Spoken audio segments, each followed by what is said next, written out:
பிசாசு துரத்த என்னன்னு அர்த்தம்? பிசாசினால் வந்த அத்தனை விளைவுகளை வெளியே துரத்துறது பிசாசு துரத்து தான். ஒரு தலைவலியை துரப்படுத்தின என்னன்னு அர்த்தம்? பிசாசோட ப்ராடக்டை துரத்துட்டீங்க. அப்ப அங்க தேவனுடைய ராஜ்யம் வந்துருச்சு. தேவனுடைய ராஜ்யம் என்றால் என்ன? தலைவலி இல்லாத வாழ்க்கை தேவனுடைய ராஜ்யம். தலைவலியோடு வாழ்வது பிசாசின் ராஜ்யம். சுகமாகட்டும், உங்கள் வீட்டுக்குள்ள தேவனுடைய ராஜ்யம் வரட்டும். வியாதி படுக்கைகள் மாறுவதாக, வியாதிகள் மறைவதாக, தேவனுடைய ராஜ்யம் கட்டமைக்கப்படும்.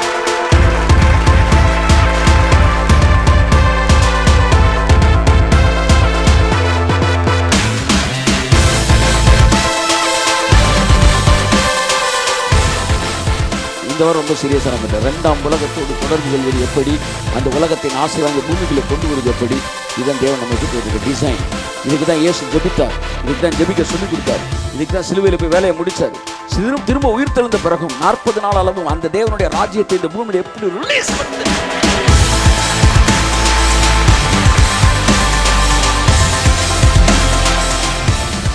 ஸோ 2 வேர்ல்டு இருக்குது. ஒன்று விசிபிள் வேர்ல்டு, இன்னொன்று இன்விசிபிள் வேர்ல்டு. ஆமென் சொல்லுங்க. இப்போ நம்ம இருக்கிறது எந்த வேர்ல்டு? Visible world. இது after the falling of Adam அந்த உலகத்துக்குள்ள இருக்கிறோம். ஆதாம் வீழ்ச்சிக்கு பிறகு இருக்கிற ஒரு உலகம், அந்த உலகத்தை நீங்க இருக்கிறீங்க. இன்னொரு உலகம் இருக்கு, அது இன்விசிபிள் வேர்ல்டு. ஆமென் சொல்லுங்க. அது தேவனுடைய ராஜ்யம். அங்கே செழிப்பின் ராஜ்யம், அங்கு மரணம் இல்லாத ராஜ்யம், அங்கே ஆரோக்கியத்தின் ராஜ்யம். நீங்கள் எண்ணி பார்க்க முடியாத மிகப்பெரிய ஆசீர்வாதங்களை தேவன் ரிலீஸ் பண்ணி வைத்திருக்கிற ஒரு ராஜ்யம். நம்முடைய குடியிருப்போ பரலோகத்தில் இருக்கிறது என்று சொல்லப்படுகிற வார்த்தை சாதாரணமான வார்த்தை அல்ல. இந்த வார்த்தைக்கு பின்பாக மிகப்பெரிய விலைக்கரையம் இருக்கிறது. அந்த விலைக்கரையத்தின் அடிப்படையில் தான் பரிசுத்த ஆவியானவர் கண்களை திறப்பாராக. ஆவியானவர் கிரியை செய்கிறதற்காக நன்றி சொல்கிறேன். அந்த விலைக்கரையத்தின் அடிப்படையில் குடியுரிமை மறுபடியும் புதுப்பிக்கப்பட்டது. எதற்காக?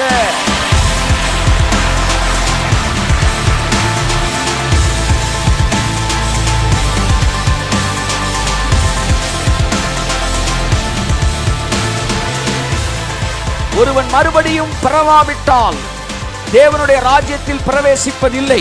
நீங்கள் ஒரு நாட்டு குடியுரிமையை வாங்க வேண்டும் என்றால் அந்த நாட்டிலே நீங்கள் குடிமகனாக பிறக்க வேண்டும். நீங்கள் மறுபடியும் பிறந்திருக்கிறீர்கள், ஆகையால் அந்த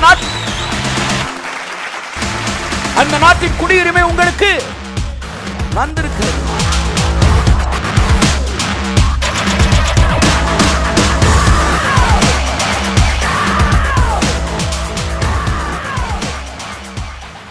God is good. Hallelujah. Amen. உங்களை சந்திப்பதில் எனக்கு மிக்க சந்தோஷம். தேவனுடைய வார்த்தை நம்மை மறுரூபமாக்குகிறது. கர்த்தருடைய வார்த்தை நம்முடைய வாழ்க்கையில் ஆசீர்வாதங்களை நம்மபடி செய்கிறது. கண்மலை நொறுக்கிற சம்மட்டியாக இருக்கிறது. கர்த்தருடைய வார்த்தை நம்முடைய வாழ்க்கையில் பெரிய காரியங்களை செய்கிறது. தேவனோடு நடப்பது என்பது அது என்றைக்குமே போர் அடிக்கிறதா மாறாது. அது போர் அடிக்கிற மாதிரி நம்ம நினைக்கும்போது டக்குன்னு அடுத்த ரெல்மு கூட்டிகிட்டு போயிடுவார் தேவன். நான் இறக்குற ஒரு 28 வருஷம் 30 வருஷம் அவரோடு நடந்திருக்கிறேன். அவரோடு கூட நடப்பது என்பது எந்த மனிதனோடும் இருப்பதை விட சுவாரஸ்யமானது, ஆசீர்வாதமானது, மேலானது. ஆமேன், ஆமேன். ஆகவே அது ஒரு நாள் ஏறக்குறைய 300 வருஷத்துக்கு மேலாக ஏனோக்கு தேவனோடு நடந்தான். Walk with God. ஆனால் ஒரு நாளும் தேவன் அவனுக்கு போர் அடிக்கலை. யாரோ சிலருக்கு போர் அடிக்குது. ரொம்ப பழைய கிறிஸ்தவங்களை போய் பார்த்தா ரொம்ப பழசாகி போயிருப்பாங்க. எல்லாரும் கிடையாது, சிலர். என்னென்னா நாங்கள்லாம் அந்த காலத்தில் பார்த்தது தான்ப்பா. என்ன நினைக்கிறேன், ஒரு செட் ஆஃப் ரூல்ஸ். இது ஒரு பேக்கேஜ். இது நடந்தால் அது நடக்கும், அது நடந்தால் ரசிக்கப்படுது, அபிஷேகம் பெறுறது, அப்புறம் உற்சாகமாக இருக்கிறது, அப்புறம் பாத்தில் இருக்கிறது, அப்புறம் பின்னிங் இருக்கிறது, வியாதியில் இருக்கிறது. இப்படி ஒரு பெரிய செட்டப் இங்கே வச்சுருக்கிறாங்க. இதுதான் வழக்கமாக நடக்கும் இல்லை. அவர்கள் அதை ஃபாலோ பண்ணுறாங்க. அது அவர்களுக்கு கிரியை செய்கிறது. அது பிரமாணத்தின் விதி. ஆனால் தூதர்கள் பல மில்லியன் இயர்ஸ் அவரோடு கூட இருக்கிறார்கள். ஆனால் பல பில்லியன் இயர்ஸ் கூட இருக்கிறாங்க. அவங்க கூட இன்னைக்கு காலையில் அப்படின்னு வரும்போது இன்னைக்கு அவர் என்ன செய்ய போகிறாரு அப்படின்னு ஆச்சரியமாக பார்த்துக்கிட்டு இருப்பாங்களாம். Such a wonderful God we serve. Amen, amen, amen. Hallelujah. அதனால தான் பெரிய இசை ஞானிகளும் மிகப்பெரிய நடிகர்களும் பேசும்போது மிகப்பெரிய கூட்டம் வருகிறது. ஆனால் அதே இடத்தில் அடுத்த வாரம் திரும்ப ஒரு கூட்டம் போட்டால் அதில் பாதி பேர் தான் வருவாங்க. அதுக்கு அடுத்த வாரம் தொடர்ந்து போட்டால் மீதி பேர் தான் வருவாங்க. ஒரு 10 வாரம் தொடர்ந்து போட்டால் அதுக்கப்புறம் அவராக பாடிக்கிட்டு இருக்க வேண்டியதுதான் இசைஞானி. ஆனால் தேவனுடைய மனுஷர்களை மட்டும் பாருங்கள், வாரம் வாரம் கூட்டம் போட்டவங்க கூட்டம் கூடி அங்கே தான் நிற்கிறாரு கர்த்தர். ஸோ நல்லா நீங்கள் புரிஞ்சுக்கணும், தேவனுடைய நடப்பது சுவாரஸ்யமானது, அது மேன்மையானது. நமக்காக மேலான ஆசீர்வாதங்களை அவர் வைத்திருக்கிறார். ஹல்லேலூயா. ஓகே. ஸோ என் அன்புக்குரியவர்களே,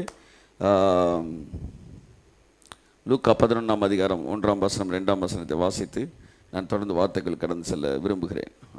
அவர் ஒரு இடத்தில் ஜெபம் பண்ணி முடித்த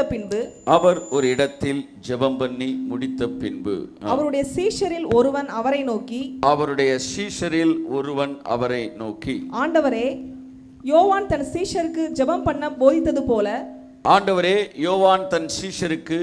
பண்ண போதித்தது போல நீரும் எங்களுக்கு போதிக்க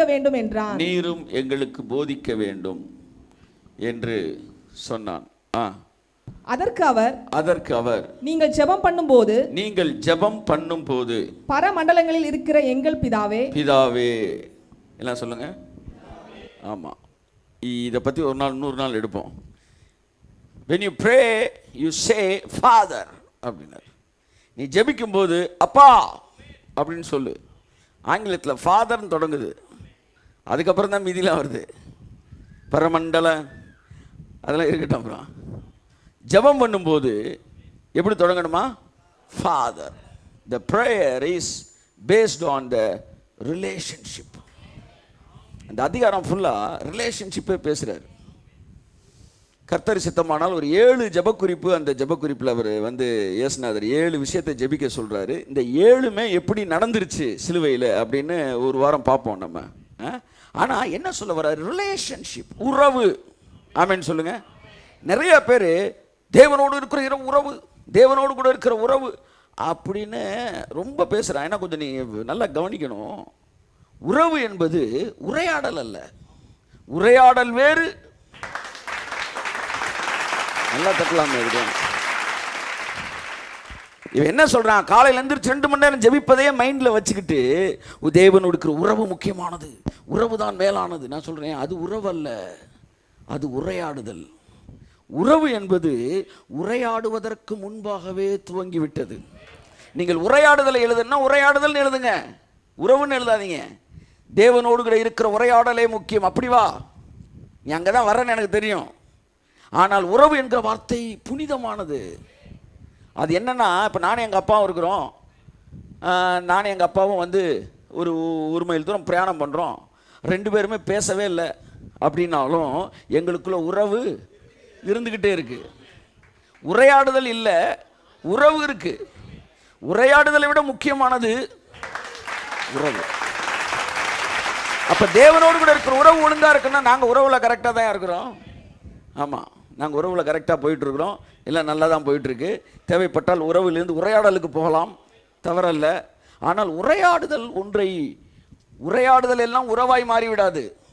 ஆமாம், 3 நாள் பிரயாணம் பண்ணுறீங்க பாம்பேக்கு போகிறதுக்கு ட்ரெயின்லன்னு வச்சுக்கோம். 3 நாள் எய்த்தாப்பில் இருக்கொண்டு உரையாடிக்கிட்டே இருக்கீங்க. உறவு வந்துருச்சா? நறுக்குன்னு மண்டையில் கொட்டிடுறேன். எல்லாமே இந்த பிசாசு என்ன செய்கிறான்? சட்டையை போட்டுக்கிட்டு கிரேஸ்குள்ளே வரான். என்ன சட்டையை போட்டுக்கிட்டு? லா மைண்ட் செட்லேயே கிரேஸை படிக்கிறது. இவன் யாருன்னா உள்ளுக்குள்ளே போந்து கிரேஸில் இருக்கிறவன குழப்பறதுக்குன்னு வர்றது. கொன்னே விடுவேன். உரையாடுதல் வேறு, உறவு வேறு. 4 நாள் நீ வேற ஆள்கிட்ட உரையாடினாலும் அது உறவாகாது. ஆனால் 1 நாளோ 2 நாளோ நீ பேசாதிருந்தாலும் அங்கே உறவு இருக்கும். எனக்கும் தேவனுக்கும் இருக்கிற உரையாடுதலினாலே எங்களுடைய உறவு கட்டப்படவில்லை. சிலுவையிலே அவர் சிந்தின இரத்தத்தினாலே ஒரு உறவு எங்களுக்கு கட்டப்பட்டது.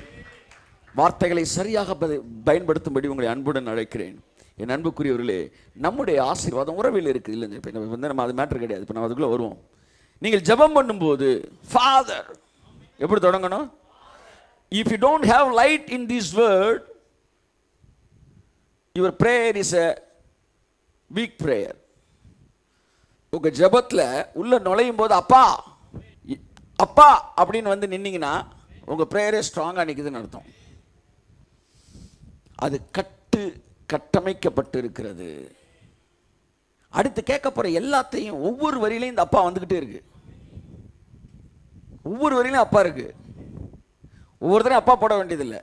ரெஸ்பெக்டட் சார் அப்படின்னு தொடங்குனீங்கன்னா உள்ளே இருக்க ஒவ்வொரு வரியிலையும் சார் சார் சார் சார்னு சொல்கிறீங்கன்னு அர்த்தம். அப்பா அப்படின்னு தொடங்குனீங்கன்னா வரி ஒவ்வொன்றிலையும் அப்பா அப்பா அப்பா. அந்த அப்பாவை நீங்கள் தப்பாக சரியாக புரிஞ்சுக்கலைன்னா, நீங்கள் ஜெபிக்கும்போது எப்படி தொடங்கணுமா, ஜெபத்தை எப்படி தொடங்கணும்னு அவர் சொல்லலை. ஜெபம் எதில் நிற்கணும்னு சொல்கிறார். ஃபாதர், அவர் ஃபாதர் இன் ஹெவன். சார் ஹல்லேலூயா. எப்படி சொன்னார்? அவர் ஃபாதர் அப்படின்னாரு. எனக்கு எப்படி அப்பாவோ அதே மாதிரி உனக்கு அப்பா. எனக்கு எப்படி எல்லாத்தையும் தருவாரோ அதே மாதிரி உனக்கு எல்லாத்தையும் தருவார். நான் ஜெபிச்ச எப்படி எல்லாரும் சுகமாகறாங்களோ அதே மாதிரி நீங்கள் ஜெபிச்சால் சுகமடைவார்கள். ஸோ என் அன்புக்குரியவர்களே, பரமண்டலுக்கு எங்கள் பிதாவே, அது நம்முடைய செய்தி அல்ல. அடுத்து தொடர்ந்து போவோம். ஒரு 4-5 ஜெபக்குறிப்பு சொல்கிறார், 4 விஷயத்தை ஜெபிக்க சொல்கிறார். இது எல்லாம் திரும்ப நம்ம ஜெபிக்க வேண்டிய அவசியம் ஏன் இல்லை என்பதை பற்றி ஒரு நாள் பேசுவோம். நிறைய இடத்துல பரமண்டல ஜெபம் தொடங்குவீங்க, வரோம் அசிஸ்டம், அது வேறு குரூப்பு. இந்த பரமண்டல இது ஒரு குரூப்பு. இது ரெண்டும் வந்து ஜெபம் சொல்லுவோம். ஜெபத்தை சொல்லலாம் முடியாது, ஜெபம் பண்ணணும். ஆமாம், சொல்லணுன்னா கிளி தான் சொன்னதை சொல்லும். திரும்ப கிளிப்பிள்ளை சொன்னதை சொல்லும் கிளிப்பிள்ளை. ஸோ ஜெபம் சொல்ல போகிறேன்னு தப்பு. ஆமாம், வேண்டிக்கங்க, ரொம்ப ஜாக்கிரதையாக இருக்கணும். சரி, அப்போ இது வந்து இயேசு கிறிஸ்து, it's a model of prayer. இதில் சொன்ன எல்லாமே சிலுவையில் நிறைவேறிடுச்சு. சரியா? அதை பற்றி ஒரு நாள் நம்ம எடுப்போம். இப்போ நம்ம அதிலேருந்து ஒரே ஒரு விஷயத்தை மட்டும் எடுத்து பேச போகிறோம். ஏற்கனவே பேசி கொண்டிருக்கிற அதே விஷயம், 2ஆம் உலகம் என்கிற தலைப்பிலே. ஆமென் சொல்லுங்கள். இந்த செய்தியின் தலைப்பு என்ன? 2ஆம் உலகம். we have an another world to be connected. ஆமென். வாசிப்போம். உம்முடைய நாமம் பரிசுத்தப்படுவதாக. சிலுவையிலே இயேசு போவதற்கு முன்பாக சொன்னார், உம்முடைய நாமத்தை நான் மகிமைப்படுத்தினேன். உம்முடைய செயல்களை நான் செய்து முடிப்பதன் மூலமாக நான் உம்முடைய நாமத்தை மகிமைப்படுத்தினேன். It is completed on the cross. அடுத்து உம்முடைய ராஜ்யம் வருவதாக. ஆமென், பிரைஸ் காட்.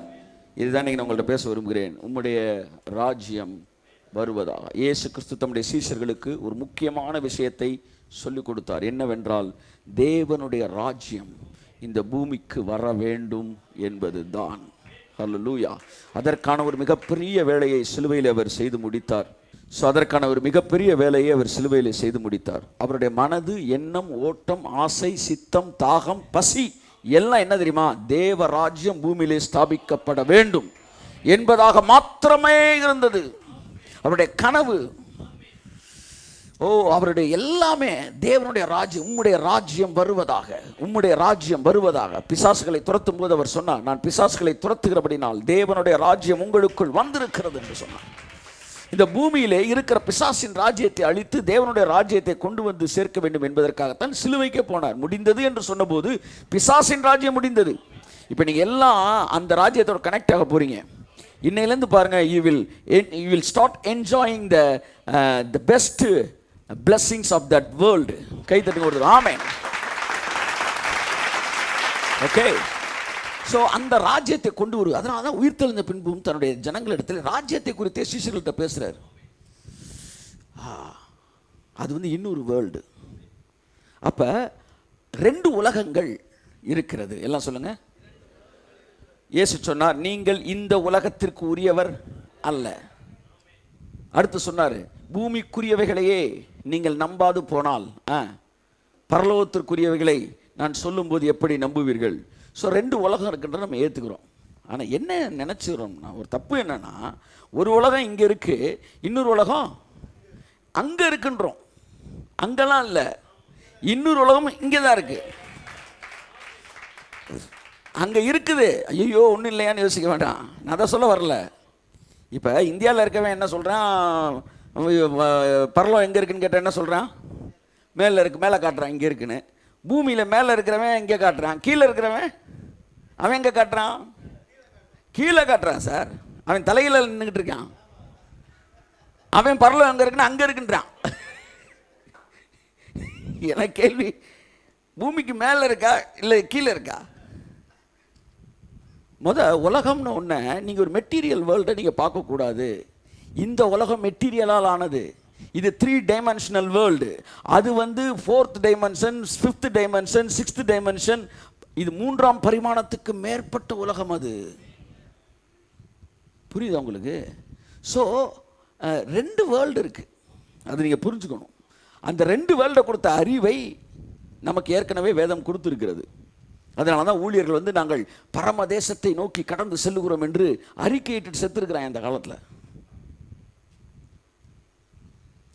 அப்போ அது ஆதிய முதலதியார் சொல்லிட்டு வானமும் பூமியும் சிருஷ்டிக்கப்பட்ட வரலாறு இவைகளே அப்படின்னு.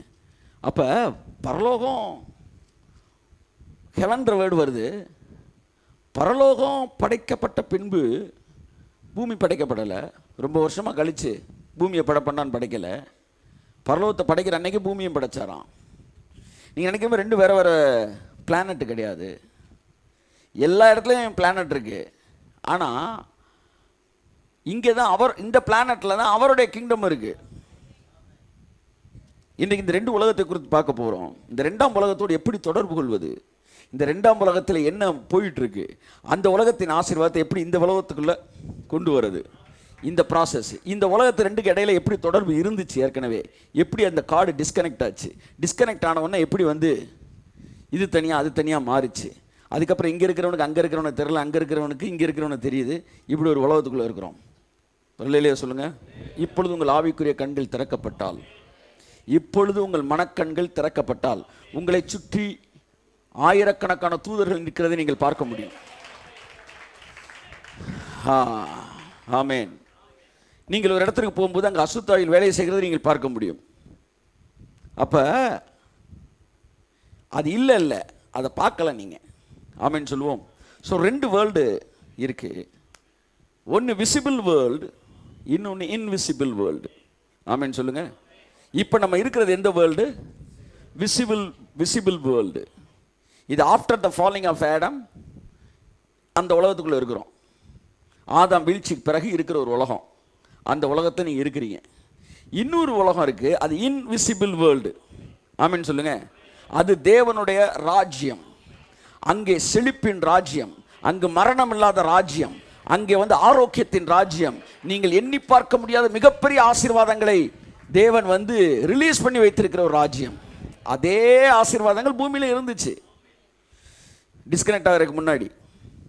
இப்போ என்ன சொல்ல வரேன்னா, இந்த பூமியில் இருக்கிற நீங்கள் அந்த உலகத்தோட தொடர்பு கொள்ள முடியும். அந்த உலகத்தின் ஆசீர்வாதத்தை இந்த பூமிக்குள்ளே ரிலீஸ் பண்ண முடியும், உங்கள் குடும்பத்துக்குள்ளே ரிலீஸ் பண்ண முடியும். அது எந்த விதத்திலே அதை ரிலீஸ் பண்ண முடியும் என்பதை பற்றி இன்றைக்கி நான் பேச விரும்புகிறேன். அதில் ஒன்று தான் இந்த தெய்வீக சுகமும். போன மற்ற 2ஆம் உலகம் பார்த்தோம். 2 உலகங்கள். இந்த விட்டு அதனோட தொடர்ச்சி பார்க்குறோம். ஒன்று விசிபிள் வேர்ல்டு, நம்ம கண்ணில் பார்க்குறது. இன்னொன்று invisible world. Invisible world means invisible when we see through the spiritual eyes. When we see through the spiritual eyes, it is invisible, but it is called invisible. நீங்கள் ஆவிக்குரிய கண்கள் திறக்கப்பட்டால் it is invisible. ஆனால் உங்கள் ஆவிக்குரிய கண்கள் மூடப்பட்டால் it is invisible. ஆவிக்குரிய கண்கள் திறக்கப்பட்டால் it is invisible. மூடப்பட்டால் இட் இஸ் இன்விசிபிள். ஆனால் ஒன்று புரிஞ்சுக்கணும், போத் ஆர் ஆஸ், அதாவது இன்விசிபிள் வேர்ல்டு நீங்கள் சொல்கிறீங்களே, that is as real as the visible world. எப்படி இந்த விசிபிள் வேர்ல்டில் எல்லாம் இது எல்லாம் எந்த அளவுக்கு உண்மையோ அது போலவே இன்விசிபிள் வேர்ல்டில் எல்லாம் உண்மை. அங்கு திறக்கப்பட்டால் அங்கு நீங்கள் பொருட்களை பார்க்கலாம், அங்கு நதியை பார்க்கலாம், அங்கு சிங்காசனத்தை பார்க்கலாம், அங்கு தொட்டு பார்க்கலாம், டேஞ்சிபிள்.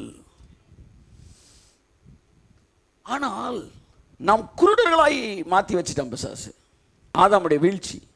ஆனால் தேவனோ இரக்கத்தில் ஐஸ்வர்யமுள்ளவராகி நம்முடைய கண்களை திறந்து விட்டு இன்னையிலேருந்து பாருங்க, நோ டைமில் உங்கள் வாழ்க்கையில் அற்புதம் நடக்க போகுது. நோ டைமில் கர்த்தர் அற்புதம் செய்யப்படுறார். கரங்களை தட்டி கர்த்தர் நன்றி சொல்லுவோம். எஸ்,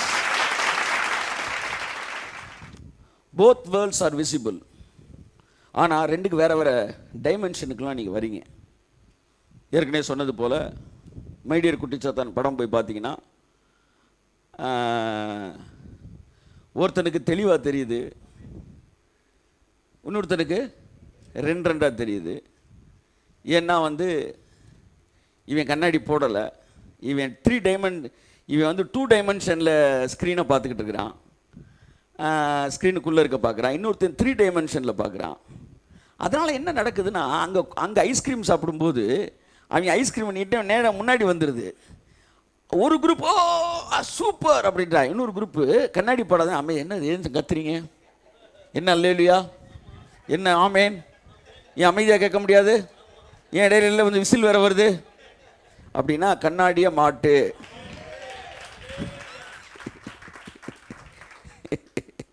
ப்ராப்ளம் எங்கள்கிட்ட இல்லை சாரு, ப்ராப்ளம் உங்கள்கிட்ட இருக்கு. நீ வேற ஒரு டைமென்ஷன்ல இருந்து இந்த உலகத்தை நீ பார்க்கணும்னு நினைக்கிறதான் தப்பு பண்ற. நீ இந்த உலகத்தை பார்ப்பதற்கு இந்த டைமென்ஷனுக்கு நீ வர வேண்டும். So please be connected with that world. அந்த உலகத்தோடு இணைக்கப்பட்டிருங்கள். அதான் நான் சொல்ல, stay tuned with that world. அந்த உலகத்தோடு டியூன் ஆகி கனெக்ட் ஆகி இருங்க. Stay tune with that world. அதான் அந்த செய்தியோட தலைப்பு. எப்படி அந்த உலகத்தோடு எப்போவுமே கனெக்ட் ஆகியே இருக்கிறது. அந்த இடத்துக்கு நீங்கள் வந்துட்டீங்கன்னா தேவனுடைய ராஜ்யம் லிட்ரலாக பூமிக்குள்ளே வந்துருச்சு. தேவனாகிய கர்த்தர் தாமே பரிசுத்தாவியானவரின் உத்தாசையோடு உங்களுக்கு அந்த அனுபவத்தை இன்று முதல் இதுவரை இல்லாத அளவு தருவாராக.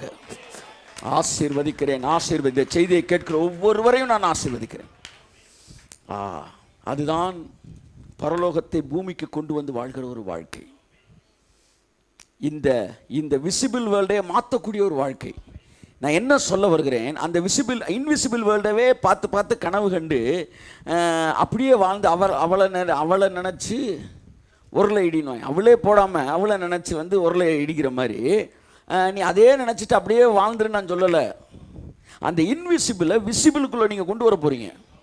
ஆமாம், இதை எப்படி ஆண்டவரே, இதை எப்படி அப்படின்னு யோசித்தப்போ ஆவியானவர் அழகாக ஒரு விஷயம் எனக்கு சொன்னார். கேட்குறவன் கேட்டுக்கலாம், கேட்காத பிரச்சனை கிடையாது. என்னென்னா இந்த இது இருக்குல்ல, தாவரம் என்ன செய்யுது, சூரிய ஒளி இருக்குது பார்த்தீங்களா, லைட்டு, அது நீங்கள் கையில் பிடிக்க முடியாது. அது கண்ணில் பார்க்கலாம், ஆனால் திடப்பொருள் கிடையாது. இந்த திடப்பொருள் இல்லைன்றனால அதுக்கு இன்விசிபிள் நான் பேர் வைக்கிறேன். அடுத்து கார்பன் டை ஆக்சைடு. ஆமாம், இப்போ அது தமிழில் என்ன சொல்ல, கார்பன் இரு ஆக்சைடுன்னு மாற்றிட்டாங்க. ஏன்னா டை இருந்துட்டாங்க. கார்பன் டை ஆக்சைடு இது 2 இன்விசிபிளை, அதாவது கையில் பிடிக்க முடியாது, 2 வச்சு வாட்டர் ஓகே அது விசிபிள். இதை வச்சு என்ன செய்யுதுன்னா பச்சையம் என்கிற ஒளிச்சேர்க்கை நடப்பித்து பச்சையம் என்கிற ஒரு விசிபிளான ஒரு விஷயத்தை என்ன செய்யுது உங்களுக்கு தருது. என்ன சொல்ல வரேன், நீங்கள் இன்விசிபிள் வேர்ல்டோட கனெக்ட் ஆகிட்டே இருந்தீங்கன்னா இதெல்லாம் வச்சு விசிபிளாக பல விஷயங்களை உள்ளே கொண்டு வரலான்னு சொல்ல வரேன். கையில் பிடிக்க முடியாததெல்லாம் சேர்த்து கையில் பிடிக்கிறத கொடுத்துருச்சு. நீங்கள் முருங்கைக்காய் சாப்பிட்றீங்க, அது சாப்பிட்றீங்க, அதில் எல்லாமே என்ன இருக்குது, இன்விசிபிள் தான் உள்ளே இருக்குது. ஸோ கையில் பிடிக்க முடியாது அப்படி கூட வச்சுக்கோங்களேன். இப்போ என்னென்னா, இப்படித்தான் நீங்கள் அந்த உலகத்தோட கனெக்ட் ஆகிட்டீங்கன்னா இன்விசிபிளாக இருக்கிற பிளெஸ்ஸிங்ஸை நீங்கள் விசிபிளாக கன்வெர்ட் பண்ண முடியும். அந்த உலகத்தோட கனெக்ட் ஆகிட்டிங்கன்னா நீங்கள் ரிசர்வ் பேங்கோட ஒரு பெரிய இடத்துல கனெக்ட் ஆகிட்டீங்க. இப்போ நீங்கள் வேற எதையுமே எதிர்பார்க்க மாட்டீங்க. எங்கேயும் கர்த்தர் இருக்காரியா என்கிற இடத்தோடு நீ கடந்து வருகிறீர்கள். ஆரோக்கியம், ஐஸ்வர்யம், நீடிய வாழ்வு, இவ்வளவுதான் நமக்கு தெரிஞ்ச 4-5 மேட்ரு. இதையெல்லாம் தாண்டி இப்போ நெகட்டிவ் இல்லாத ஒன்று தானே பேசிக்கிட்டு இருக்கிறோம். ஆரோக்கியம்னா என்ன, வியாதி இல்லாதது. ஸோ ஆசீர்வாதத்தை என்ன தான் சொல்ல வரோம், நம்ம எதிர்மறையானது இல்லாததே ஆசீர்வாதம் இடத்துக்கு வந்துட்டோம். ஐஸ்வர்யம்னா என்ன, பணத்தேவை இல்லாமல் இருந்தா ஐஸ்வர்யம். அப்போ என்ன சொல்ல வரோம், எதிர்மறையான ஒன்று இல்லாட்டி நாங்கள் ஆசீர்வதிக்கப்பட்டிருக்கிறோம். இல்லை, எதிர்மறையானதெல்லாம் இல்லை, அவ்வளோதான். ஆசீர்வாதம் என்பது எதிர்மறைக்கு எதிர்மறையானது அல்ல, அது முற்றிலும் நீங்கள் உங்கள் எண்ணங்களில் பார்க்காத ஒரு நேர்மறையானது. இப்போ நீங்கள் இங்கேருந்து வீட்டுக்கு போய் எவ்வளோ நேரம் ஆகுது? ஒரு தூரத்தில் இருக்கிறவங்களுக்கு ஒரு 15 நிமிஷம் 20 நிமிஷம் அரை மணி நேரம் ஆகுது. சேஃபாக போய் சேர்ந்துட்டீங்க. ஆனால் நீங்கள் நேர்மறையாக இருக்கிறேன்றீங்க. ஆனால் உண்மைக்கு நீங்கள் எதிர்மறையாக தான் இருக்கிறீங்க. நீங்கள் நேர்மறையான உலகத்தில் இருந்தீங்கன்னா அரை மணி நேரம் ஆகாது.